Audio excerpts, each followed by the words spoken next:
हाँ बेटा, तो अब जो नेक्स्ट टॉपिक हम लोग कवर अप करने वाले हैं वो क्या है ये बेसिकली आपका यू कैन से कि भाई ये जो टॉपिक, ये जो चैप्टर हम कवर अप कर रहे हैं इसका ऑलमोस्ट लास्ट और सेकंड लास्ट टॉपिक है, ठीक है। तो ये जो सबसे इंपॉर्टेंट टॉपिक है, यहाँ से भी क्वेश्चंस बनते हैं।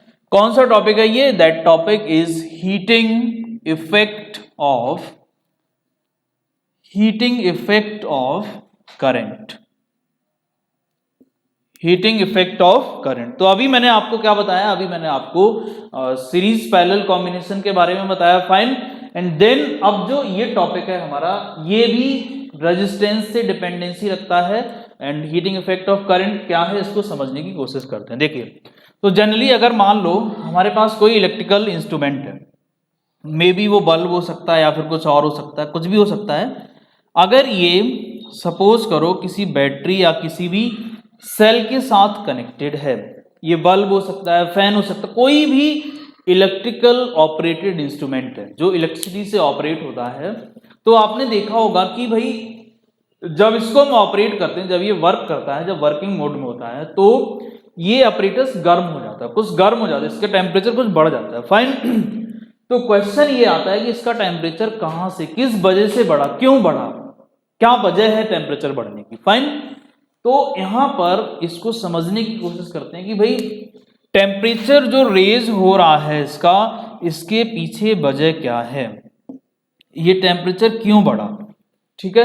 अच्छा, तो अब देखो यहां से अगर मान लो जैसे मैंने बैटरी सप्लाई यहां पर अप्लाई कर रहे हैं, बैटरी किसी भी ऑप्टिकल इंस्ट्रूमेंट में, इलेक्ट्रिकल इंस्ट्रूमेंट के अक्रॉस, देन व्हाट हैपेंस, मैं कोई कंडक्टर ले लेता हूं। सपोज मैंने यहां पर एक कंडक्टर ले लिया एंड उसकी कुछ लेंथ भी होगी, एरिया ऑफ क्रॉस सेक्शन भी होगा, कोई भी कंडक्टर हो सकता है, ठीक है। तो मान लो ये मैंने एक कंडक्टर लिया, ठीक है, ये मैंने एक कंडक्टर लिया और इसके अक्रॉस मैंने क्या किया, एक बैटरी लगा दी। इसके अक्रॉस क्या किया मैंने, एक बैटरी लगा दी, फाइन, जिसका कुछ पोटेंशियल डिफरेंस है कितना, V।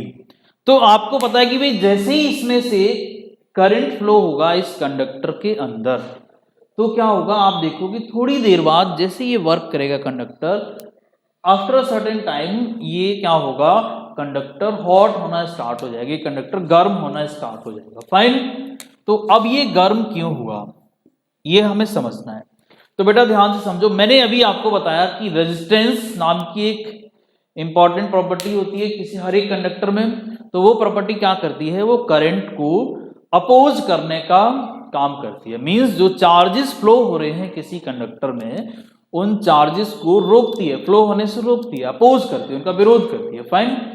अच्छा, अब बट हमें क्या करना है, करंट को फ्लो कराना है। इट मींस भाई करंट को अगर मुझे फ्लो कराना है तो क्या करना पड़ेगा, उस रेजिस्टेंस के अगेंस्ट हमें कुछ वर्क करना पड़ेगा, ठीक है। रेजिस्टेंस का काम क्या है, रेजिस्टेंस का काम है किसी भी चार्ज की फ्लो को रोकना या फिर करंट के फ्लो को रोकना। करंट अगर फ्लो हो रहा है किसी कंडक्टर में तो उसको अपोज करना रेजिस्टेंस का काम है, क्लियर। बट हमारा काम है, हम तो उसको करंट फ्लो कराना चाह रहे हैं, हम इसमें करंट फ्लो कराना चाह रहे हैं, इसमें चार्जेस को फ्लो कराना चाह रहे हैं। इट मींस हमें क्या करना पड़ेगा, उसके अपोज के किसके, रेजिस्टेंस जो है उसके अगेंस्ट हमें कुछ वर्क करना पड़ेगा, देन हमारा चार्ज उस कंडक्टर के थ्रू फ्लो हो पाएगा, क्लियर। इट मींस हमें कुछ वर्क करना पड़ेगा किसके अगेंस्ट, उस रेजिस्टेंस के अगेंस्ट। और ये जो वर्क हम कर रहे हैं ये कहां से होता है, ये बैटरी हमारी करती है। जो बैटरी हम सप्लाई यहाँ पर बैटरी यूज करते हैं, अप्लाई करते हैं इस रेजिस्टेंस के अक्रॉस, तो ये बैटरी क्या करती है, वर्क करती है इसको कंटिन्यू बनाए रखने के लिए, मतलब चार्ज की फ्लो को कंटिन्यू रखने के लिए। तो ये जो वर्क किया हमने, यही वर्क हमारा कहां जाता है, नंबर 1, तो ये हमारा जो मैकेनिकल एनर्जी या कोई भी जो बेसिक वर्क होगा, बेसिक फंक्शन होगा उसका इंस्ट्रूमेंट का, उसमें यूज हो जाएगा। कुछ इसका पार्ट ये work means basically you can say electrical energy, basically you can say it is electrical energy, work is energy, ठीक है, वर्क इज एनर्जी। अब क्योंकि ये बैटरी से किया जाएगा, सो वी कैन से कि it is the electrical energy supplied by the battery, clear. तो ये जो इलेक्ट्रिकल एनर्जी ये कहां जाएगी, ये दो जगह खर्च होगी। नंबर 1 एक तो उस फंक्शन में खर्च होगी जो उस इंस्ट्रूमेंट का काम है। मतलब अगर ये फैन है तो फैन को चलाने में खर्च होगी। जैसे ही आपने स्विच को ऑन किया करंट फ्लो हुआ, जैसे ही करंट फ्लो हुआ तो करंट जो है वर्क करेगा, जो हमारी इलेक्ट्रिकल एनर्जी होगी वो कहाँ जाएगी, वो एक तो उसको फैन को घुमाने में, उसको फैन को चलाने में खर्च हो जाएगी, फाइन, जिसको हमने बोल दिया मैकेनिकल बोल सकते हैं या फिर कुछ और भी एनर्जी हो सकती है, डजंट मैटर। तो बेसिकली हम ये कह सकते हैं कि उस इंस्ट्रूमेंट को ऑपरेट करने में खर्च हो जाएगी। क्लियर, उसका जो फंक्शन है उसको ऑपरेट करने के लिए खर्च हो जाएगी। कुछ रिमेनिंग पार्ट ऐसा होता है जो क्या करता है, हीट में कन्वर्ट हो जाता है।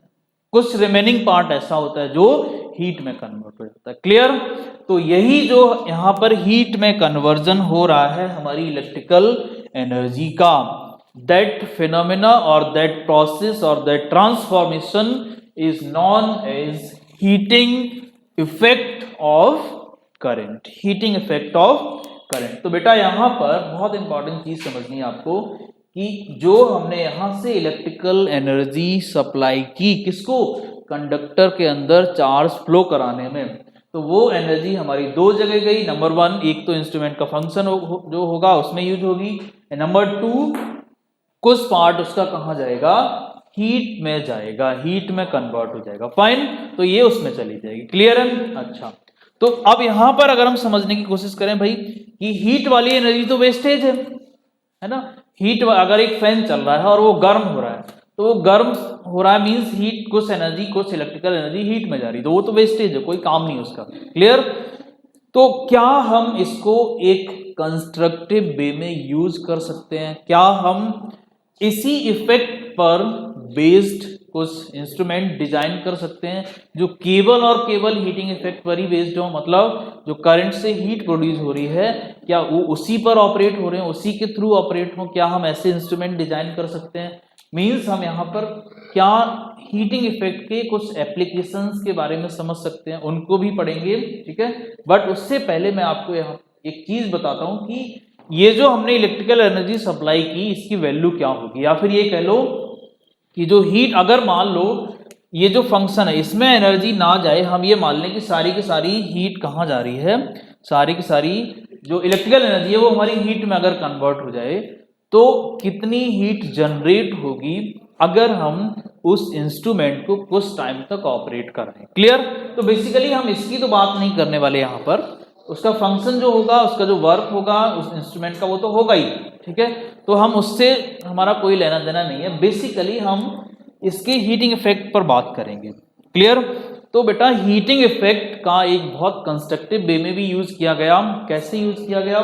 नंबर वन कि भाई आपने देखा होगा हमारे घर में आजकल ऐसे इंस्ट्रूमेंट्स आ रहे हैं जो इलेक्ट्रिसिटी से हीट प्रोड्यूस करने में ही काम आते हैं। जैसे इलेक्ट्रिक प्रेस, जिससे हम कपड़ों में प्रेस करते हैं, वो क्या है, इलेक्ट्रिसिटी सप्लाई करते हैं, ठीक है, इलेक्ट्रिसिटी सप्लाई करते हैं उसमें, और वो इलेक्ट्रिक एनर्जी किस में कन्वर्ट हो जाती है, हमारी हीट में कन्वर्ट हो जाती है, फाइन। तो ये क्या है, हीटिंग इफेक्ट का ही एप्लीकेशन है, ठीक है। हीटिंग इफेक्ट, जो एनर्जी वेस्टेज हो रही थी यहाँ पर, जो एनर्जी इंस्ट्रूमेंट को ऑपरेट करने में कुछ अमाउंट जो वेस्टेज हो रहा था, हमने उसी पर बेस्ड कुछ इंस्ट्रूमेंट डिजाइन कर दिए। और वो हमने क्या डिजाइन किए, हमने कहा कि भाई ये इंस्ट्रूमेंट हम ऐसे डिजाइन करेंगे कि ये क्या करेंगे, इलेक्ट्रिकल एनर्जी को कंप्लीटली हीट में बदलेंगे, फाइन, कंप्लीटली हीट, इनका काम ही यही होगा। क्लियर, इनका काम ही यही होगा कि वो उसको किस में बदल दें, हीट में बदल दें, राइट। अच्छा, तो हीट में कैसे बदल दिया इन्होंने, कौन कौन से इंस्ट्रूमेंट है? नंबर वन इलेक्ट्रिक प्रेस हो गया, इलेक्ट्रिक गीजर, आप देखते हो पानी गर्म करने के काम आता है, तो वो भी क्या करता है, हीट, जो इलेक्ट्रिक एनर्जी है उसको हीट में कन्वर्ट कर देता है। टोस्टर, इलेक्ट्रिक टोस्टर आता है आजकल, वो भी हीट में कन्वर्ट करता है इलेक्ट्रिसिटी को, है ना। अच्छा, और क्या आता है, जो पानी गर्म करने की रॉड है आप देख रहे हो, वो भी क्या है, उसका भी यही सेम प्रोसेस, सेम वर्किंग है, हीटिंग इफेक्ट ऑफ करंट पर ही उसकी वर्किंग बेस्ड है। तो ये हमारे पास बहुत सारे ऐसे एग्जाम्पल्स हैं जो हमारे घरों में ही इंस्ट्रूमेंट मिल जाएंगे, जो किसके ऊपर, इलेक्ट्रिक ओवन हो गई, है ना, जो सारे के सारे इंस्ट्रूमेंट किसके ऊपर बेस्ड है, हीटिंग इफेक्ट ऑफ करंट पर ही बेस्ड है। क्लियर, तो हम इसी को आगे डील करते हैं। तो मैं एज्यूम कर लेता हूं कि मेरे पास एक ऐसा कंडक्टर है जो कंप्लीटली इलेक्ट्रिकल एनर्जी को कन्वर्ट करता है किसमें, हीट में कन्वर्ट करता है। क्लियर, मतलब 100% कन्वर्जन है उसका। सपोज कर लेते हैं, एक्चुअल में होता नहीं है, बट आइडियल केस में मान के चल रहा हूं, ठीक है, आइडियल केस मान के चल रहा हूं। तो लेट अस सपोज यही है मेरे पास एक कंडक्टर, और ये क्या कर रहा है, ये एक ऐसा कंडक्टर है, ये इलेक्ट्रिक प्रेस ही मान सकते हैं, या फिर कोई भी ऐसा इंस्ट्रूमेंट ये ले सकते हैं, एक ऐसा कंडक्टर या ऐसा इंस्ट्रूमेंट है जिसकी वर्किंग जो है वो किसके ऊपर बेस्ड है, हीटिंग इफेक्ट ऑफ करंट पर बेस्ड है। तो मैंने बी पोटेंशियल लगाया, इससे इसमें कुछ आई करंट फ्लो हुआ। तो अगर मैं बोलूं कि इसका रेजिस्टेंस मान लो R है, इस कंडक्टर का रेजिस्टेंस क्या है, ध्यान रखना हीटिंग इफेक्ट उतना ही ज्यादा होगा जितना ज्यादा रेजिस्टेंस होगा। अभी पता चलेगा ये कैसे आएगा, ठीक है, अभी आपको पता चल जाएगा कि जितना ज्यादा रेजिस्टेंस होगा उतना ही हीटिंग इफेक्ट ज्यादा होगा। कैसे होगा अभी समझ आ जाएगा। क्लियर, तो देखो जरा, तो अब हम करने क्या, यहां पर क्या करेंगे देखते हैं। तो पहली चीज हम यहां पर ड्राइव करेंगे किसका, फॉर्मूला फॉर हीट प्रोड्यूस्ड और इलेक्ट्रिकल एनर्जी का फॉर्मूला निकालेंगे। क्लियर, इलेक्ट्रिकल एनर्जी या फिर हीट प्रोड्यूस का फॉर्मूला निकालेंगे। कैसे क्या निकलेगा देखते हैं। तो बेटा देखो, यहां पर हमने V वोल्ट की बैटरी अप्लाई की। अब ये V वोल्ट की बैटरी से कुछ I करंट फ्लो हुआ, तो कैसे फ्लो हुआ, कुछ चार्जेस फ्लो हुए होंगे इसमें, मान लो कोई पॉजिटिव चार्ज है वो यहां पर फ्लो हुआ। तो अगर मैं बोलूं कि भाई Q चार्ज को फ्लो करने के लिए कितना वोल्ट रिक्वायरमेंट था, V वोल्ट, तो इस बैटरी ने कुछ वर्क किया होगा। तो कितना वर्क किया देख लेते हैं। वर्क डन बाय बैटरी और सेल कितना होगा अगेंस्ट द रेजिस्टेंस, कितना होगा, W is equals to Q into B. ये कहां से आया, ये मैंने पोटेंशियल डिफरेंस की डेफिनेशन आपको पढ़ाई थी, V is equals to W upon Q। तो वहां से W निकालोगे तो कितना आएगा, charge multiplied by potential difference. तो बैटरी का पोटेंशियल डिफरेंस V है और चार्ज कितना फ्लो हुआ Q, तो ये मैंने यहां पर मल्टीप्लाई कर दिया। क्लियर, अच्छा अब अगर मान लो कि ये चार्ज T टाइम तक फ्लो हो रहा हो, देन व्हाट हैपेंस, ये जो वर्क होगा ये कितना होगा, work done in time T, ठीक है, इन टाइम T कितना हो जाएगा। अगर करंट I फ्लो हो रहा तो आपको पता है Q इज इक्वल टू हम क्या लिख सकते हैं, I इंटू टी। अगर Q is equal to I into T यहां रख दोगे तो क्या मिलेगा, W is equals to ITV। और ये W ही तो हमारी हीट है, हीट प्रोड्यूस, क्योंकि जितना हम वर्क करेंगे वो सारा का सारा कहां जा रहा है, हीट प्रोड्यूस कर रहा है। क्लियर, हीट प्रोड्यूस कर रहा है कंप्लीटली, तो यही क्या हो जाएगा, मेरा हीट हो जाएगा। सो हम इसको लिख सकते हैं भाई, ये क्या बन जाएगा, VIT। एक फॉर्मूला हमारा बन गया, H और W is equal to VIT। अच्छा, ओम्स लॉ हमने पढ़ा है, ओम्स लॉ क्या पढ़ा कि भाई using Ohm's law V is equals to होता है IR, V is equals to होता है IR। तो यहां रख दोगे तो क्या मिलेगा, देखते हैं, H is equals to IR into IT, so it becomes I square RT। एक फॉर्मूला आपको ये मिल गया, किसका, हीट का ही है, या फिर इलेक्ट्रिकल एनर्जी बोल सकते हो इन टाइम T। इसके बाद हमने एक फॉर्मूला और बना सकते हैं यहीं से, V is equals to IR है, तो I इज इक्वल्स टू क्या आ जाएगा, V upon R। I is equals Ohm's law ही है, ये क्या आ जाएगा, V अपॉन R। इसको यहां रख दोगे तो देखो जरा क्या मिलेगा, H is equals to V square upon R square into RT। R से R कैंसिल होगा तो क्या मिला मुझे, V square upon R into T। तो अल्टीमेटली आपके पास कितने फॉर्मूले हो गए, 3 फॉर्मूले हो गए हीट के। कौन कौन से, number 1 VIT, number 2 I square RT and number 3 V square upon R into T। ये 3 हमारे पास फॉर्मूले हैं किसके, heat produced by the conductor. Clear, heat produced by the conductor. तो ये हमने हीट कितनी प्रोड्यूस करेगा या फिर कितनी इलेक्ट्रिकल एनर्जी सप्लाई होगी इस बैटरी के through in a given time, वो हमने बात की। ठीक है, तो इससे आगे अब एक इंपॉर्टेंट लॉ है जो कि हम बोलते हैं जूल्स लॉ। वो भी हमारा हीटिंग इफेक्ट से ही रिलेटेड है, तो उसको समझ लेते हैं जूल्स लॉ क्या है। ठीक है, हाँ बेटा, तो ये हमने अभी हीटिंग इफेक्ट ऑफ करंट पढ़ा। ठीक है, अब देखो यहाँ पर कुछ और भी हमारे पास इंस्ट्रूमेंट्स हैं जिनका हीटिंग इफेक्ट ऑफ करंट पर ही वर्किंग बेस्ड है। ठीक है, जैसे इलेक्ट्रिक बल्ब।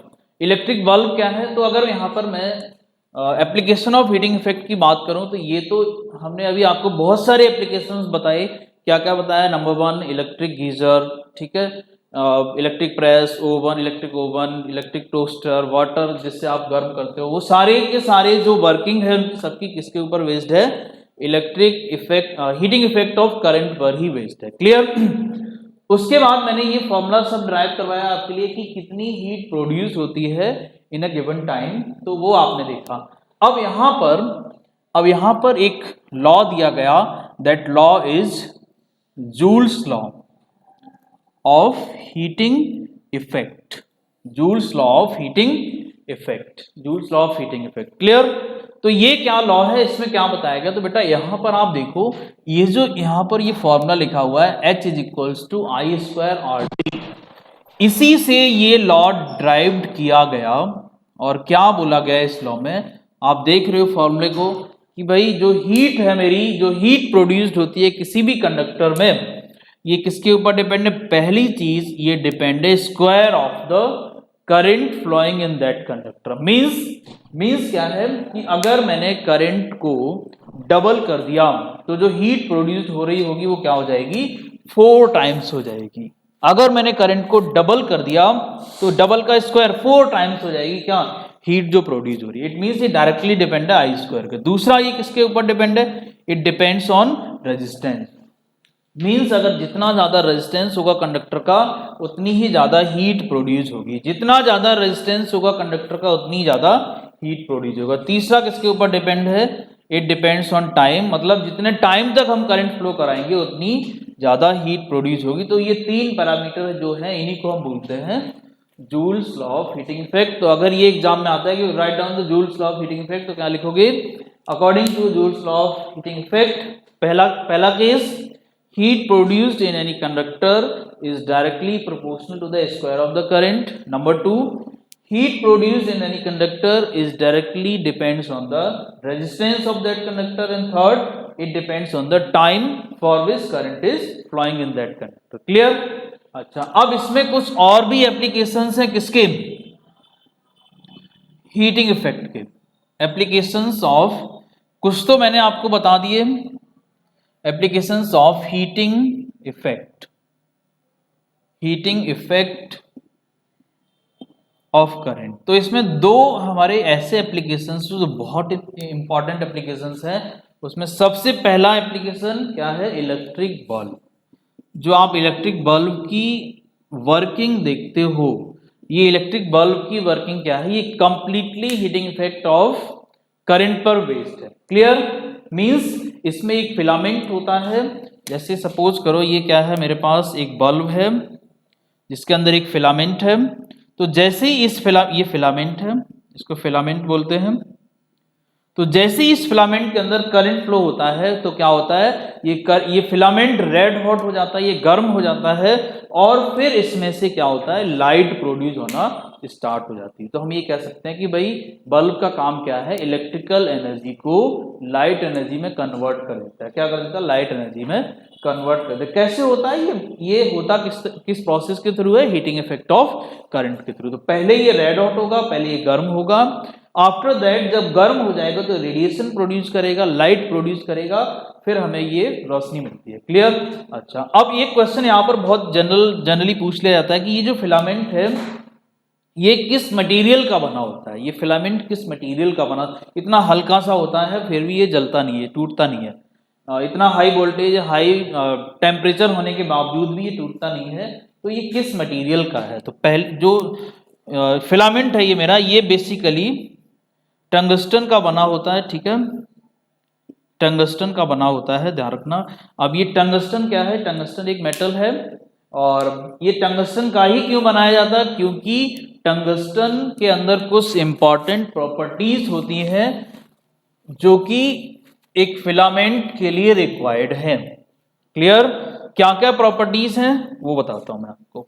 ये भी क्वेश्चन बनता है एग्जाम में कि टंगस्टन का ही क्यों बनाया जाता है, कि why the filament of the bulb is made up of tungsten, what is the reason. तो टंगस्टन का बनाने का क्या रीजन है। पहला रीजन ये है कि इसका जो मेल्टिंग पॉइंट है वो बहुत हाई है। इसका जो मेल्टिंग पॉइंट है वो क्या है, बहुत हाई है। तो first reason is high melting point. दूसरा रीजन क्या है इसका, हाई फ्लेक्सिबिलिटी है, इसकी फ्लेक्सिबिलिटी बहुत हाई है, ठीक है। दूसरा रीजन क्या है इसका, कि इस फिलामेंट और इस टंगस्टन की जो फ्लेक्सिबिलिटी है ये बहुत हाई है, क्लियर। और तीसरा रीजन क्या है कि लो इवेपोरेशन है, लो इवेपोरेशन है, हाई टेम्परेचर पर इवेपोरेट नहीं होता, बहुत रेट जो इसकी इवेपोरेशन की बहुत लो रेट है, clear.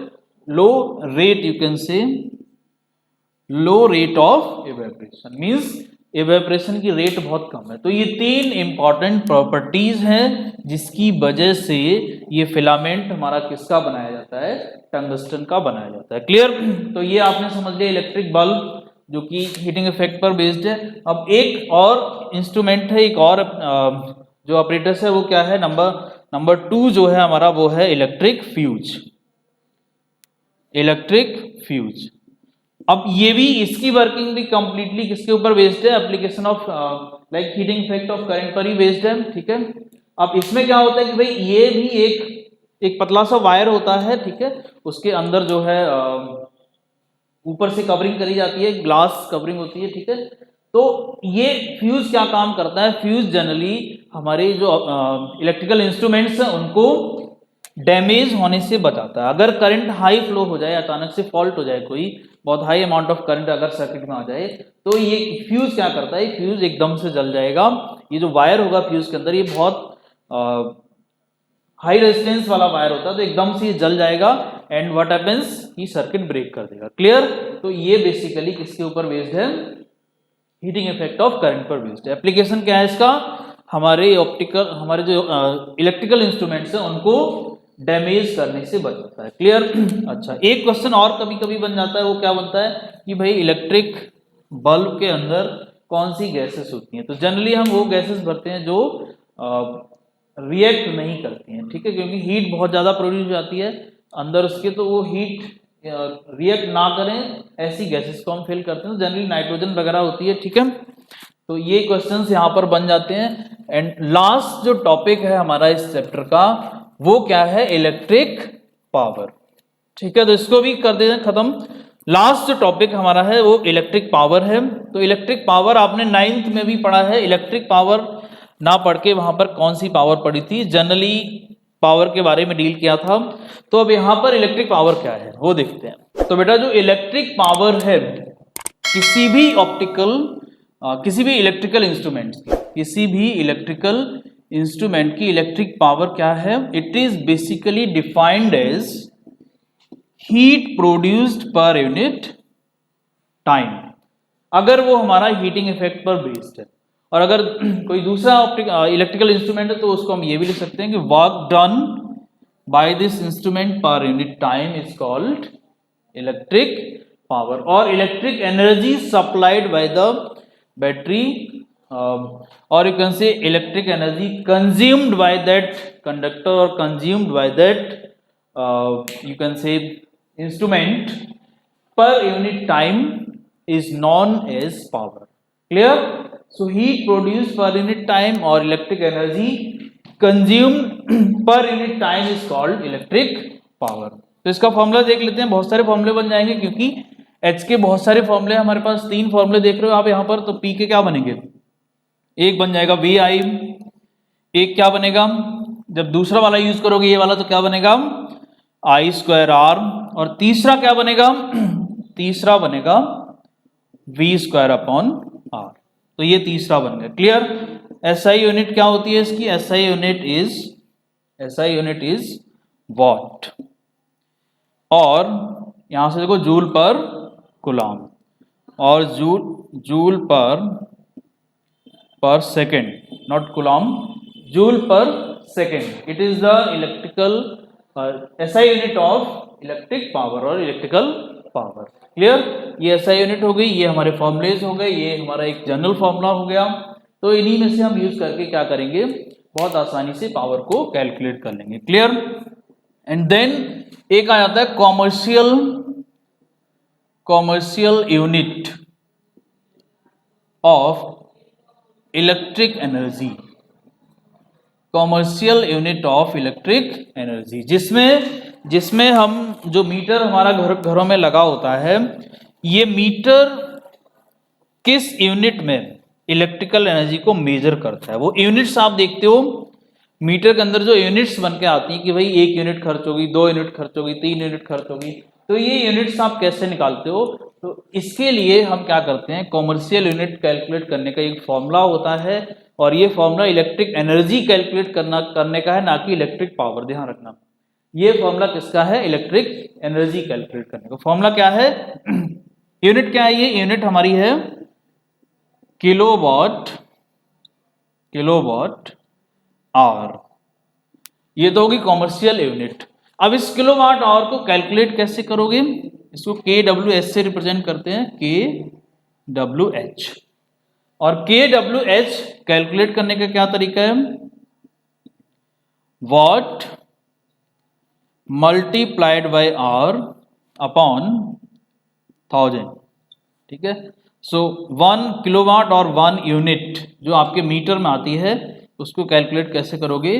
What into hour upon 1000। मतलब जो हमारे पास इलेक्ट्रिकल इंस्ट्रूमेंट्स हैं, तो कितने वॉट का है, कितने घंटे ऑपरेट किया गया और कितना यूज किया गया, उसको आप यहाँ पर घंटे और इसका वॉट मल्टीप्लाई करके 1000 से डिवाइड कर दोगे तो क्या मिल जाएगा, कितनी यूनिट खर्च करेगा वो आपको मिल जाएगा। फाइन। तो ये हमारा सारा चैप्टर हमने डन कर दिया है। ठीक है, पूरा इलेक्ट्रिसिटी खत्म कर दिया है। यहाँ से एक भी क्वेश्चन आपको जो है छूटेगा नहीं, सारे क्वेश्चंस बन जाएंगे बहुत आसानी से। सो आप इसके नोट्स बना लीजिए, अच्छी तरीके से प्रिपेयर कर लीजिए। ठीक है, so it is enough for today. And अगर आपको ये वीडियोस अच्छी लग रही है तो आप इसको देखते रहिए और कमेंट करें, देन साथ के साथ अपने दोस्तों के साथ शेयर करते रहिए। So thank you.